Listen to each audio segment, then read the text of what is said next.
And this final slide on the male reproductive system is hormonal regulation of testicular function.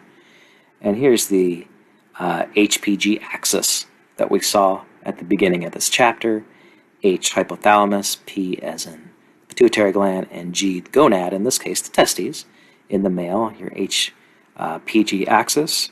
So we can just add a little more, or a few more specifics to it now that we've gone through the male reproductive system. Follicle stimulating hormone. That name, it makes sense for the female reproductive system because it stimulates the follicle. It does not do that in the male reproductive system. There is no follicle, but it's still the same hormone. But what it does do in the male reproductive system is causes the cystinocytes, which we've covered, to release your androgen binding protein, ABP, which binds the androgen, testosterone, and keeps local concentrations high.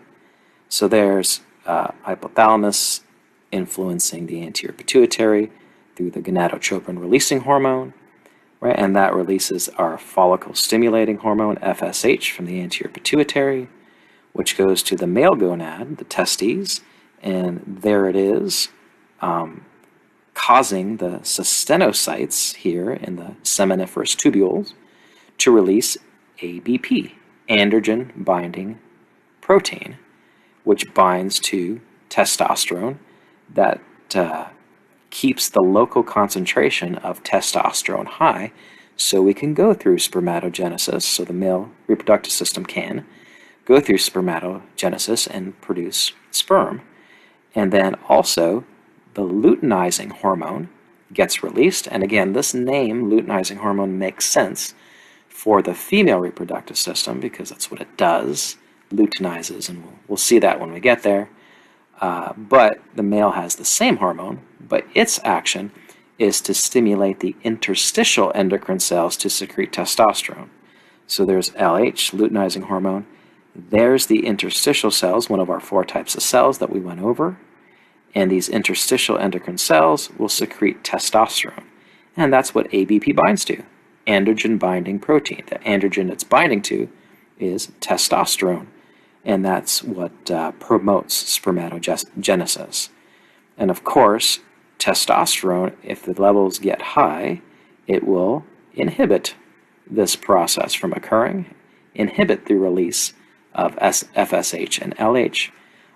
Also, inhibin will inhibit this process as well if testosterone levels are high. So testosterone itself and inhibin will, by negative feedback, slow down this process if levels are too high through negative feedback.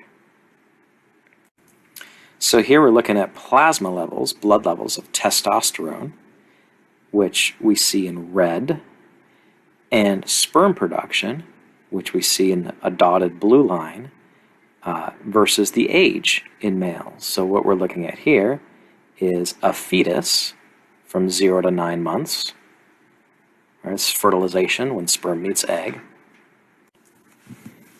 So this begins as fetal development, and then right here you're born, or a male is born, and that's childhood, and then we can see we get to puberty, to a senior citizen, right, and so on. So let's look at testosterone first in red. And we could see in about the 2nd month of a fetus, we get a spike in testosterone, about 2/3 actually of an actual adult. And that spike in testosterone is creating male characteristics in the fetus. So testosterone spikes in the fetus to make the fetus a male. Of course, that will not happen in the female. And then we see that decline in testosterone in the fetus up to birth. After birth, shortly after birth, during those first few months, we get a little spike in testosterone. No one's exactly sure why. Perhaps that has to do with creating some type of behavior in male. Again, not 100% on why that little spike occurs. But then testosterone levels remain low as an infant, as a child, until puberty. And then when puberty hits around 14 years of age, we get that rise in testosterone levels to adult levels, of course, in adulthood, and that will stay at about a maximum level at 100% here until about 70 years old, where testosterone will then decline to about half the level of an adult, or I should say of maximum level. And if we look at sperm production, well, there is no sperm production at all until puberty begins. So that rise in testosterone at puberty is shortly followed by sperm production, which increases pretty rapidly to 100% in adulthood and then declines with the testosterone declining. Not to say that all the sperm is viable sperm at this point, but it's just sperm production in general. So here are the mechanism and the effects of testosterone activity. So it's synthesized from cholesterol. It's making it a steroid sex hormone, which can easily enter the cells and influence it. So it exerts its effects by activating specific genes, which will result in increased production of certain proteins. That's the job of testosterone. It's converted to DHT, dihydrotestosterone, in the prostate, and it's converted to estradiol in the brain, bone, and fat to exert its effects in those regions.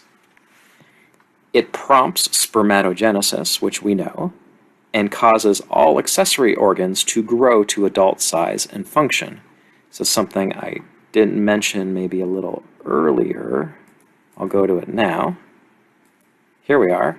So when testosterone is released by the interstitial endocrine cells to bind to ABP for spermatogenesis, well, testosterone also goes to other body sites to have its effect in other areas of the body. So that's what we're getting. That's what we're getting to right here. So it causes all accessory organs to grow to adult size and function. Now, if testosterone is deficient, it leads to atrophy of accessory organs, decline in semen volume and erection, and ejaculation impairment. So testosterone or hormone replacement therapy would be its treatment. And finally, to end the male reproductive system, male secondary sex characteristics. These are features in non-reproductive organs. So not in the gonads, right? Not in any of the organs we've been through or glands already, but secondary sex characteristics, which are induced by mainly testosterone, are listed here. So appearance of pubic, axillary, facial hair, enhanced growth of hair on chest, larynx, which are voice box enlargements causing deepening of the voice, skin thickens, becomes oily, bones grow, increase in density, skeletal muscles increase in size and mass, your BMR, or basal metabolic rate, is boosted, and that's the basis of libido or sex drive in males.